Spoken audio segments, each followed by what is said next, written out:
नमस्कार, मैं जय हिंद एक्सप्रेस से दतेश भावसार गुजरात के कच्छ जनपद से। लॉकडाउन के चलते पूरे भारत की जो स्थिति है वो कहीं पर भी अच्छी स्थिति नहीं दिख रही है। इस कंडीशन में गुजरात में और पूरे भारत में जो परप्रांतीय मज़दूर थे, जिसको हम विश्वकर्मा भी कह सकते हैं, उनके क्या हालात हुए हैं, उस हालात के लिए आज हमारे साथ बात करने के लिए उनके साथ काम करने वाले मोहम्मद भाई हैं। मोहम्मद भाई, आपका स्वागत है। शुक्रिया। मोहम्मद भाई, पहले तो हम आपसे ये जानना चाहेंगे कि लॉकडाउन की स्थिति में जो परप्रांतीय मज़दूर थे, उनके क्या हालात कच्छ ज़िले में रहे थे? जैसा कि दत्तेश भाई अभी आपने बताया कि विश्वकर्मा कहा आपने उनको, और मैं जहाँ तक मानता हूँ तो कच्छ के अंदर जब अर्थक्वेक हुआ तो अर्थक्वेक के बाद ही ये परप्रांतीय मजदूर जिन्हें हम कहते हैं वो मज़दूर यहाँ पर आए। प्रवासी मज़दूर कहते हैं हम ज़्यादातर।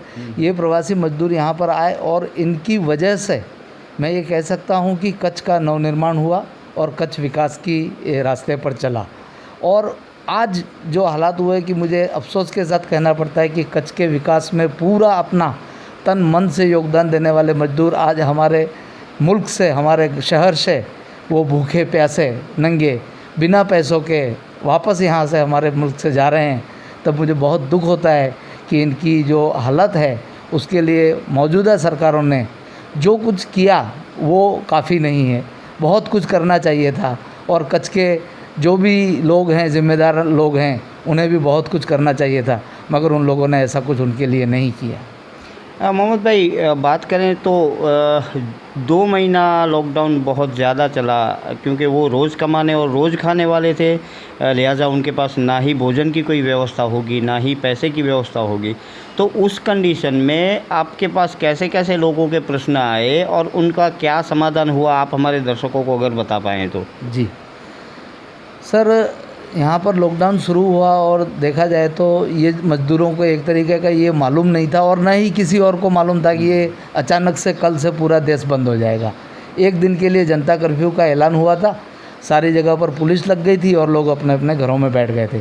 दूसरे दिन से पता चला कि ये अब लॉकडाउन है और वो लंबा चलेगा और काफ़ी दिनों का उसको लिए बताया गया। तो ये जो मज़दूर थे ये लोग एकदम से परेशान हो गए।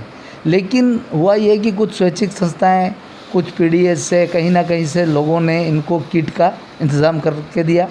हमने भी भुज के अंदर करीबन 270 जितना किट इन प्रवासी मज़दूरों तक पहुंचाया। और ये किटें पहुंच जाने के बाद भी जो इनकी रोज़ बरोज़ की ज़रूरतें जो थी, जैसे कि मज़दूर हैं इसलिए ज़्यादातर व्यसन के साथ जुड़े हुए थे, तो वो बीड़ी, तंबाकू, गुटखा वगैरह भी उनके पास नहीं था। सुबह वो बच्चे उठते थे तो उनके लिए दूध लेना होता था, तो दूध लेने के लिए भी पैसा नहीं होता था उनके पास। चाय बनाने के लिए पैसा, चीनी और शक्कर, अगर किट में सब चीज़ नहीं हो सकती है, हम मान सकते हैं, तो अगर शक्कर आई है तो चाय की पत्ती नहीं होती थी। बहुत सी किटों के अंदर बहुत सा सामान था, लेकिन जो ज़रूरत इंसान को जिस वक्त होने वाली थी उन ज़रूरतों का सामान न होने की वजह से भी वो लोग काफ़ी परेशान थे, नहीं उनके पास पैसे थे। और इस तरीके से उन लोगों ने एक बहुत लंबा समय जो है अपनी ज़रूरत की चीज़ें के बगैर बिताया। और जब सरकार से उनको जो कुछ मिल रहा था, तो गेहूं सरकार ने 10 किलो दे दिए, लेकिन वो गेहूं पिसवाने के लिए उनके पास चक्की पर जाकर वो पैसा दे सके, इतना पैसा भी उनके पास नहीं था। बीते हुए दिनों में उनकी हालत बहुत ख़राब थी। और आज जो तस्वीरें पूरे मुल्क से इस समय आ रही है हमारे पास, वो तस्वीरें इस तरह की है कि वो हमारे दिल को, एक इंसान जो होता है उस इंसान के दिल को वो दहला देती है। मोहम्मद भाई, ख़ास कर बात करें तो जो हमारे विश्वकर्मा थे, उनको सबसे बड़ी प्रॉब्लम आई, उनके लिए ट्रेनों की व्यवस्था नहीं हुई, कभी ट्रेनें लेट हो गई। ऐसी कंडीशन में कई मज़दूर ऐसे थे जिनको 24 घंटों तक खाना और पीना के लिए पानी भी नहीं मिला। तो क्या समझते हैं कि सरकारों ने अपनी जिम्मेदारी पूर्ण तरीके से नहीं निभाई, ऐसा कह सकते हैं? बिल्कुल कह सकते हैं, क्योंकि सरकार को जो जिम्मेदारी निभानी चाहिए थी और वो जिम्मेदारी निभाने के लिए जिन लोगों को जिम्मेदारी दी गई थी, वो लोग भी कहीं ना कहीं किसी न किसी वजह से इन चीज़ों में पीछे रह गए। अब उनके बीच में संकलन नहीं था, या उन लोगों के, बड़ी दुख की बात तो ये है कि आज के दिन में भुज के अंदर किसी भी डिपार्टमेंट के पास, जितने डिपार्टमेंट लेबर के लिए, मजदूरों के लिए काम कर रहे हैं, किसी भी डिपार्टमेंट के पास प्रवासी श्रमिकों का कोई डेटा नहीं है। अगर ये डेटा नहीं है तो हम उन तक कहाँ कैसे पहुँचेंगे? और ये डेटा ना होने की वजह से जो है कि उन तक कोई न चीज़ें पहुंच सकी, न सामान पहुंच सका। ज़रूरतमंद जो लोग थे वो कई दिनों के बाद घरों से निकले और उन्हें पता चला कि भाई हमारे लिए कुछ कोई दे रहा है, तो वो लोग इस तरीके से रह गए कि भाई चलो कहीं कुछ मिल रहा था तो वो मिल रहा था, मिल गया।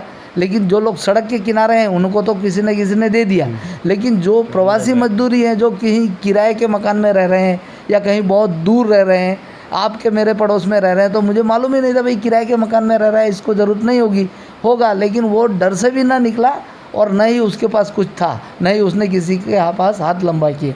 वो गुजराती में एक कहावत है दत्तेश भाई कि हूँ हाथ लंबाऊँ तो तारी खुदाई दूर નથી અને હું માગું ने तू आपे વાત મને मंजूर નથી। मोहम्मद भाई, कई किस्सों में ऐसा भी हुआ कि 40-50 किलोमीटर के लिए उन मज़दूरों से 250-250 रुपये वसूले गए तो नहीं कह सकते, लूटे गए। तो अगर उसके पास 2 महीने से खाने को नहीं है, पैसे नहीं है और उस परिस्थिति में अगर उनको इतने पैसे देने पड़ेंगे, कितने हद तक आप इसको जायज़ मानते हैं? ये बिल्कुल जायज़ नहीं है। मैं कहता हूँ इस चीज़ की जो बात सामने आई थी उस चीज़ की बहुत ही गंभीरतापूर्वक तपास होनी चाहिए, उसकी जांच होनी चाहिए, ताकि पता चले कि ये किसके कहने से कहा गया। जहाँ तक जाता है मांडवी से भुज का किराया जो है वो 50 रुपये है, आज उन मज़दूरों से 250 रुपये वसूल किया गया।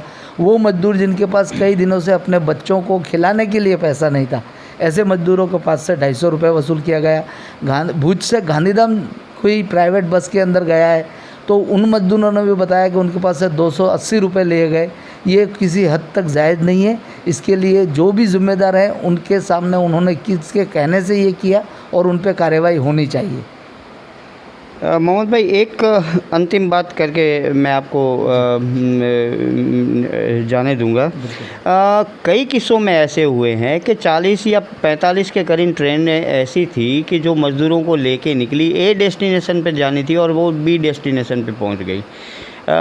इस मामले में आप थोड़ा अगर प्रकाश डाल सके, क्योंकि मज़दूरों को परेशान करने वाली बात थी या कोई गलती हो सकती है, क्या आप कोई प्रकाश डाल सकते हैं?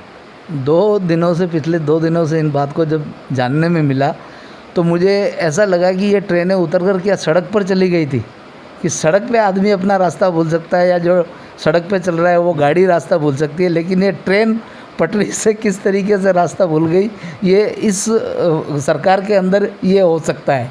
बाकी मैं नहीं सकता कि कोई ट्रेन कहाँ जा रही है। उन मज़दूरों की क्या हालत हुई होगी जो अपने घर के करीब पहुंचकर घर से कहीं दूर निकल गए या घर से कुछ पहले उनकी ट्रेन पहुंची। ये किस तरीके से हुआ है और ये जिसी भी वजह से हुआ है उसकी बहुत ही गंभीर जांच होनी चाहिए और जिसकी ज़िम्मेदार जो लोग हैं उनको सज़ा भी होनी चाहिए इसमें, कि इन मज़दूरों के 2-2.5 घंटे या 2 दिन बिगाड़ने के पीछे जो भी लोग हैं उनके ऊपर कार्रवाई होनी चाहिए। तो यह गंभीर बात इसलिए भी है क्योंकि 2 महीने से जिन मज़दूरों के पास पैसे नहीं है, खाना नहीं है, उन लोगों की ट्रेनें जो करीब 40 घंटे में पहुंचनी चाहिए वो 80 या 90 घंटे में पहुंची हैं। उनको हर 12 घंटे में व्यक्ति को खाना मिलना चाहिए, वो 24-24 घंटे बाद कहीं मिला है, कहीं रूखी सूखी मिली है। इस कंडीशन में अगर बात करें तो श्रम और रोज़गार मंत्री तो शायद ही कहीं पूरे इंडिया में दिखाई दिए हैं, लेकिन श्रमिकों की क्या स्थिति है वो हम लोग कई जगह से देखते भी हैं और जानते भी हैं। इस कंडीशन में अगर हम ये मान लें कि हमारे जो विश्वकर्मा हैं वो अब हमारे भारत का निर्माण करेंगे, तो शायद विश्वकर्मा को भी हमें कुछ देना पड़ेगा, तब जाके उनसे हमें मिलेगा। इस परिस्थिति में आने वाले कुछ समय में भी अगर नहीं हो, इनकी परेशानियों का सवाल नहीं पूछा जाएगा लोगों से, तो कहीं ना कहीं यह भी होगा कि वो लोग वापस काम पे ना आएँ और वह शायद जो इंडस्ट्री का सबसे बड़ा पहिया है, जो मूल है, जो स्तंभ है, जो नींव है, वो नहीं पहुंच पाएंगे और उसके बाद शायद इंडस्ट्री को खड़ा करना बहुत ही मुश्किल की बात हो सकती है। नमस्कार, मैं दत्तेश भावसार, जय हिंद एक्सप्रेस से। अगर आपको हमारी स्टोरी अच्छी लगे तो लाइक करें, अच्छी ना लगे तो डिसलाइक करें, लेकिन सब्सक्राइब करें और हमें आशीर्वाद दें। नमस्कार।